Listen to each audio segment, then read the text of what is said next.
నువ్వు వినటలేదు అని నేను అనుకోను ప్రభా, నువ్వు వినట్లేదు అని నేను అనుకోను. నాకు చెవులు ఇచ్చినోడివి, నువ్వు వినవా? నువ్వు వింటావు, కానీ ఎందుకో మౌనంగా ఉన్నావు. దేవా, నన్ను పరీక్షిస్తున్నావా? వెంటనే సహాయం పొందడానికి అర్హుడిని కాదా, అర్హురాన్ని కాదా? పర్వాలేదు నాయన.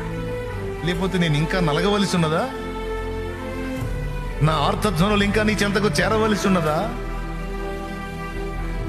పర్వాలేదు నాయన, నేను నిన్ను తృణీకరించను. నీ దయ కోసం, నీ కృప కోసం నేను కలుసుకుంటాను. కానీ నువ్వు వినకుండా మాత్రం ఉండవయ్యా. నా ఆర్తధ్వని నీ సన్నిధిలో వినపడుతుందని నాకు తెలుసు. నేను ఎన్నిసార్లు మొర్ర పెట్టాను, అన్నిసార్లు నా మొర్ర నీ యొద్ద చేరిందని తెలుసు. నా ప్రార్థనలు నీ చెంత ఉన్నవని తెలుసు. నా కన్నీళ్లు నీ బుడ్డిలో దాచి ఉన్న